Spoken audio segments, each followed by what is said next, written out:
Hello, my name is Trace. I'm from the state of Kansas, within the United States.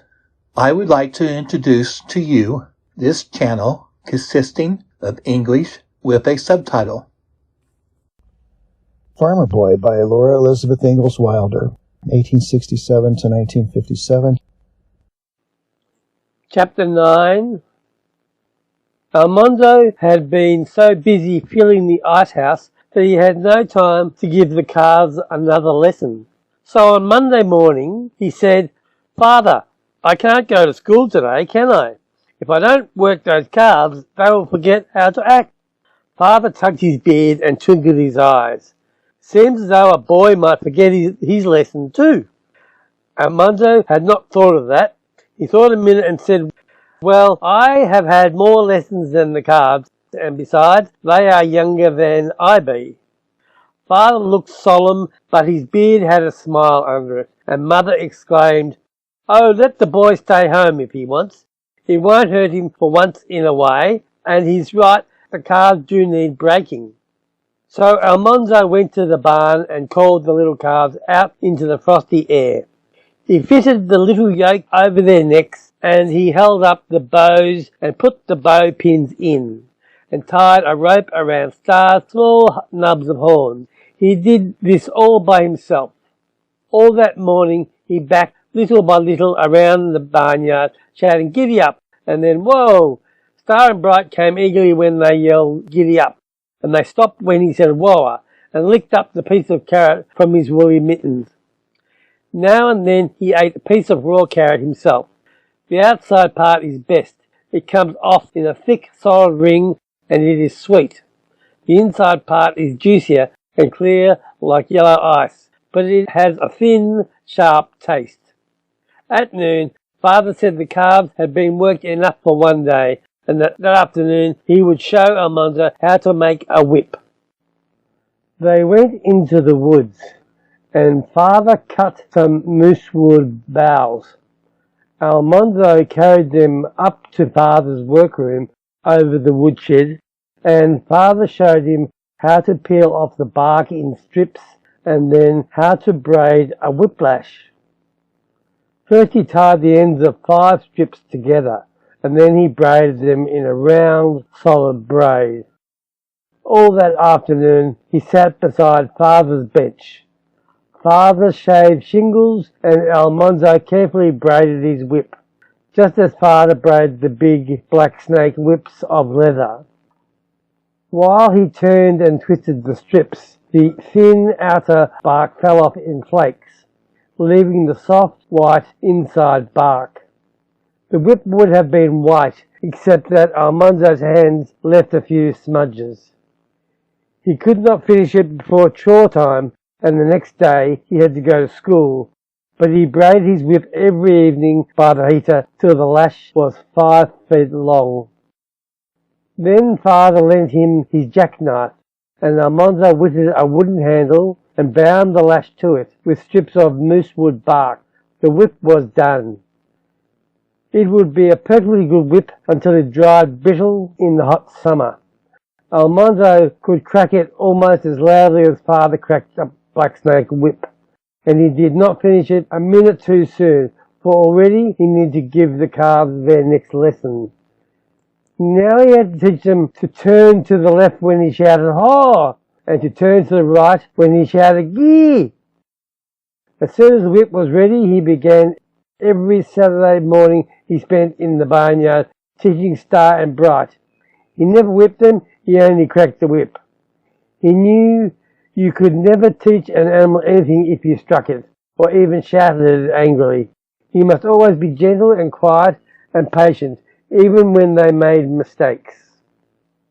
Star and Bright must like him and trust him and know he would never hurt them, for if they were once afraid of him, they would never be good, willing, hard-working oxen.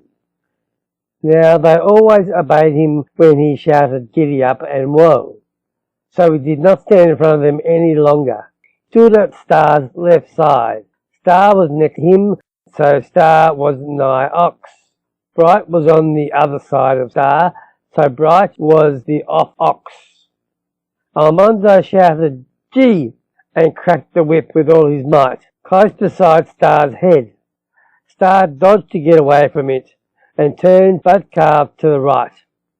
Then Almanzo said, "Giddy up," and let them walk a little way quietly. Then he made the whiplash curl in the air and crack loudly on the other side of Bright. With the crack he yelled, "Haw!" Bright swerved away from the whip, and that turned both calves to the left. Sometimes they jumped and started to run. Then Almanzo said, "Whoa!" in a deep, solemn voice like father's. And if they didn't stop, he ran after them and headed them off. When that happened, he had to make them practice giddy up and whoa again for a long time. He had to be very patient. One very cold Saturday morning, when the calves were feeling frisky, they ran away the first time he cracked the whip. They kicked up their heels and ran bawling around the barnyard, and when he tried to stop them, they ran right over him, tumbling him into the snow. They kept right on running because they liked to run. He could hardly do anything with them that morning, and he was so mad that he shook all over. Tears ran down his cheeks. He wanted to yell at those mean calves and kick them and hit them over the head with the butt of his whip. But he didn't. He put up the whip and he tied the rope again to Star's horns, and he made them go twice around the barnyard, starting when he said, "Giddy up," and stopping when he said, "Whoa." Afterward, he told Father about it, because he thought that anyone who was as patient as that with calves was patient enough to be allowed at least to currycomb the colts. But Father didn't seem to think of that. All he said was, "That's right, son. Slow and patient does it. Keep on that way, and you'll have a good yoke of oxen yet."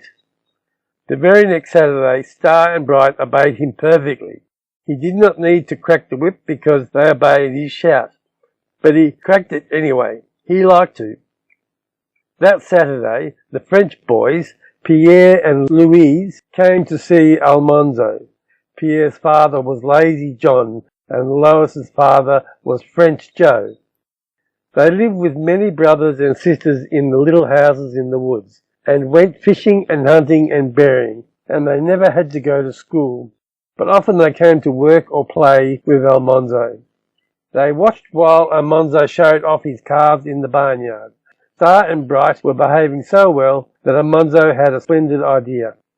He brought out his beautiful birthday hand sled, and with an auger he bored a hole through the crosspiece between the runners in front. Then he took one of Father's chains and a linchpin from Father's big bobsled, and he hitched up the calves. There was a little iron ring underneath their yoke in the middle, just like the rings in the big yoke. Almanzo struck the handle of his sled through this ring as far as the handle's little crosspiece. The crosspiece kept it from going too far through the ring. Then he fastened one end of the chain to the ring, and the other end he wound around the linchpin in the hole in the crossbar and fastened it. When Star and Bright pulled, they would pull the sled by the chain. When they stopped, the sled's stiff handle would stop the sled. "Now, Lois, you get on the sled," Almanzo said. "No, I'm the biggest," Pierre said, pushing Louis back. "I get first ride." "You better not," said Almanzo. "When the calves feel the heft, they're liable to run away. Let Louis go first because he's lighter." "No, I don't want to," said Louis. "I guess you better," Almanzo told him. "No," said Louis. "Be you scared?" Almanzo asked. "Yes, he's scared," Pierre said. "I'm not scared," Louis said. "I just don't want to." "He's scared," Pierre sneered. "Yes, he's scared," Almanzo said. Louis said he's not either scared. "You are too scared," Almanzo and Pierre said. "They said he was a fraidy cat. They said he was a baby." Pierre told him to go back to his mama, so finally Lois sat carefully on the sled. Almanzo cracked his whip and shouted, "Giddy up!" Star and Bright started and stopped. They tried to turn around to see what was behind them, but Almanzo sternly said, "Giddy up" again. and this time they started and kept on going.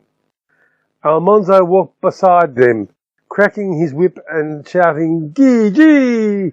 and he drove them clear around the barnyard. Pierre ran around after the sled and got on too, and still the cars behaved perfectly. So Almanzo opened up the barnyard gate. Pierre and Lois quickly got off the sled, and Pierre said, "They'll run away." Almanzo said, "I guess I know how to handle my own calves." He went back to his place beside Star. He cracked his whip and shouted, "Giddy up!" and he drove Star and Bright straight out of the safe barnyard into the big, wide, glittering world outside. He shouted, "Haw!" and he shouted, "Gee!" and he drove them past the house. He drove them out on the road. They stopped when he shouted, "Whoa!" Pierre and Lois were excited now. They piled onto the sled, but Almanzo made them slide back. He was going to ride too. He sat in front. Pierre held on to him, and Lois held on to Pierre. Their legs struck out, and they held them stiffly above the snow. Almanzo proudly cracked his whip and shouted, "Giddy up!" Up went Star's tail. Up went Bright's tail. Up went their heels. The sled bounced into the air, and then everything happened all at once. "Haw!" said Star. "Haw!" said Bright.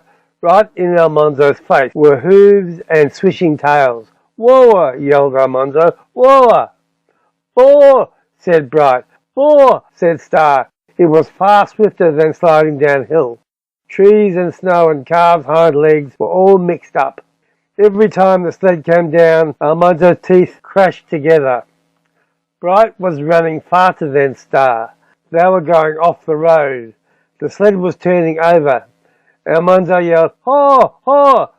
He went headlong into deep snow, yelling, "Haw!" His open mouth was full of snow. He spit it out and wallowed, scrambled up. Everything was still. The road was empty. The cars were gone. The sled was gone. Pierre and Louis were coming up out of the snow. Louis was swearing in French, but Almanzo paid no attention to him. Pierre sputtered and wiped the snow from his face and said, "Sacre bleu! I think you say you drive your calves. They'd not run away, eh?" Far down the road, almost buried in the deep drifts of the mound of snow, over the fence, Almanzo saw the calves' red backs. "They did not run away," he said to Pierre. "They only ran. There they be."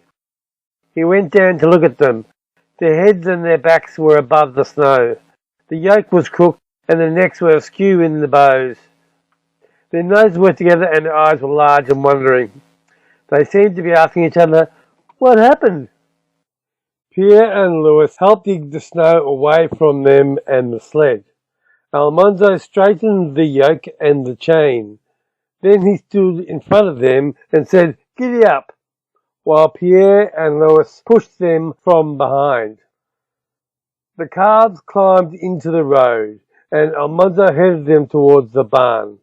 They went willingly.